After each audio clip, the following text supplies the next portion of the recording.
Hi, everyone. I'm sure everybody here is familiar with that famous quotation, "The pen is mightier than the sword." But did you know that the earliest known version of that phrase, "the word is mightier than the sword," dates back to the 7th century BC? For thousands of years, humans have understood that it is ideas worth spreading that change the world, not swords or guns or bombs. This is the story of how I came to discover one such idea worth spreading, and that story starts in a most unlikely place.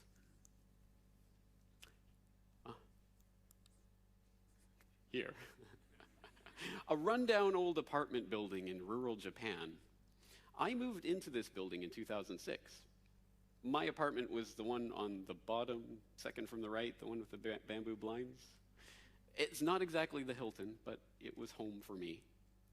And the apartment came with an added bonus, a free internet connection. And that little bit of fiber optic cable changed my life. It didn't take much YouTube watching or archive.org browsing to realize that I could watch anything I wanted at any time. I could listen to any radio broadcast from any radio station that broadcasted online. I could read any newspaper that had a website. The world was literally at my fingertips. And so I watched The Century of the Self, and I discovered how Edward Bernays broke the taboo on women smoking for the American Tobacco Company. I logged onto the National Security Archive of the George Washington University and downloaded the declassified Operation Northwoods documents detailing how the U.S. Joint Chiefs of Staff planned to commit terror attacks in Washington, D.C., and blame them on the Cubans in order to justify an invasion of that country. I listened to lectures by G. Edward Griffin about the founding of the Federal Reserve in a secret meeting on Jekyll Island off the coast of Georgia in 1910. In short, my mind was blown. Here I was discovering all this crazy, incredible information from primary source documents and original interviews with important people. But there was a problem. Why had I never heard this before?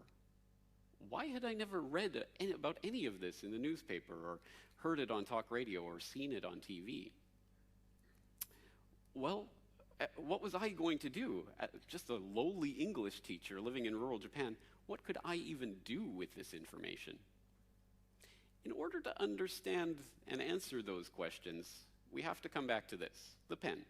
What is the pen? It's a communication technology. It's pretty crude. It's been around for thousands of years, but it marks a turning point in human history. With the pen, people could communicate over vast distances and vast stretches of time. Because of the pen, we can read the words of poets and philosophers and historians who have been dead for thousands of years. But as a communication technology, it has its limitations.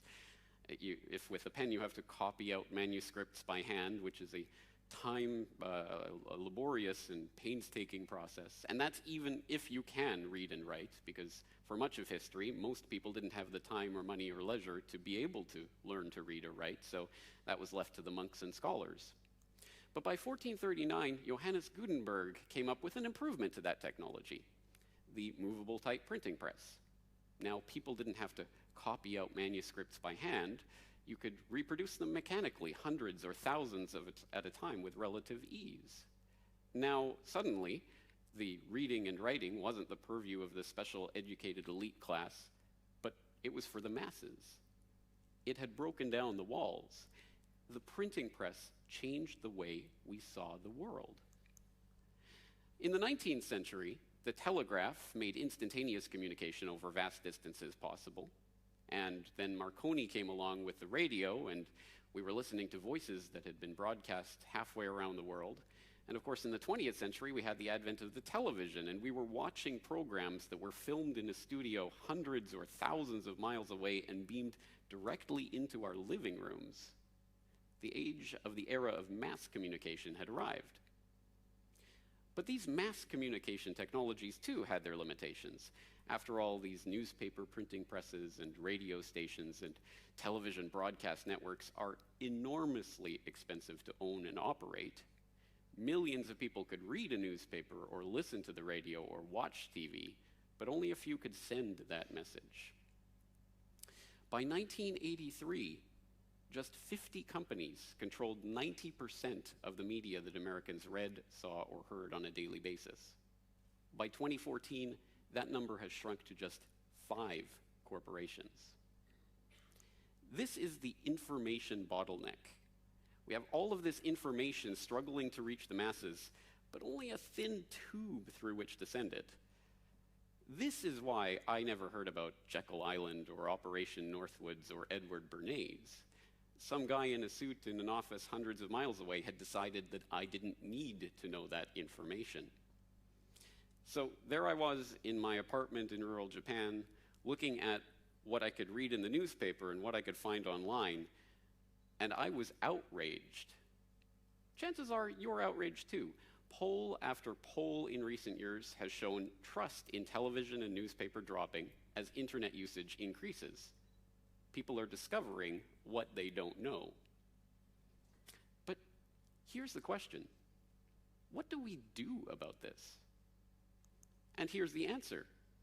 We use the internet to supplant the media. The internet is the most revolutionary technology since the Gutenberg printing press. Just as Gutenberg made it possible for millions of people to receive a message, now the internet is making it possible for us to send, everyone to send their messages. And now, instead of that thin tube, we have a big fat pipe, and the information doesn't have to struggle to get in anymore. Well, I mean, this is a significant thing. So what, you're thinking? What does this all mean? This means that for the first time in human history, the average person has just as much of a voice as the wealthiest members of our society. That is significant. But journalism isn't just random tweets on isolated incidents by disconnected bloggers. If we truly want to supplant the old media, we have to start connecting journalists and sources, publishers and audiences, editors and readers in an open source community. Now, new media websites are popping up online that are seeking to solve the problem of how to create a coherent piece of journalism from an open source community. And it is a problem. You have the problem of too much information, too many tweets and Facebook posts and YouTube videos and blogs for anyone to humanly sort through. And there's the problem of bad information. I mean, after all, people lie, people manipulate, people just plain make mistakes. You have to have an editorial process to sort the good information from the bad information and to put it all together into a coherent story. At CorbettReport.com, we too are working on this problem of how to create coherent open source journalism. Our solution for this is a series of open source investigations that we've launched in recent months into such things as the ongoing Ebola outbreak, the downing of Malaysia Airlines Flight 17, the rise of the Islamic State in Iraq and Syria, and other topics besides. And these reports draw on over 1,000 Corbett Report members from all areas of the globe speaking multiple languages, drawing in articles and videos and interviews and court filings and random documents and all sorts of information, talking about it, vetting it, discussing it, analyzing it, and trying to get it into a coherent narrative. Take, for example, our recent report on the MH17 disaster. That report drew on hundreds of different sources from hundreds of Corbett Report members from all over the world. It included Ukrainian and Russian local media reports, citizen journalists, ordinary citizens, videos, articles, interviews.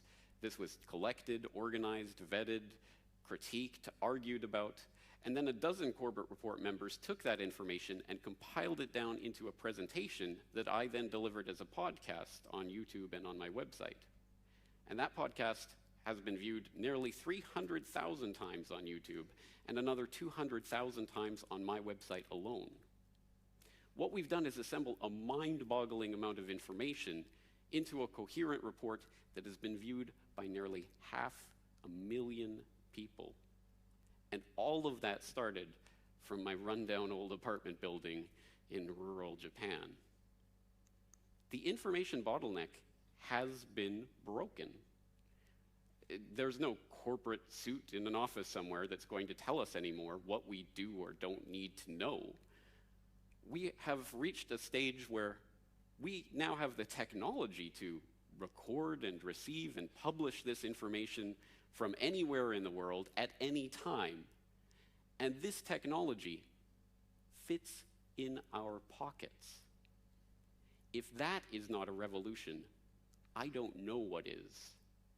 And it's a revolution that's taking place without swords or guns or bombs.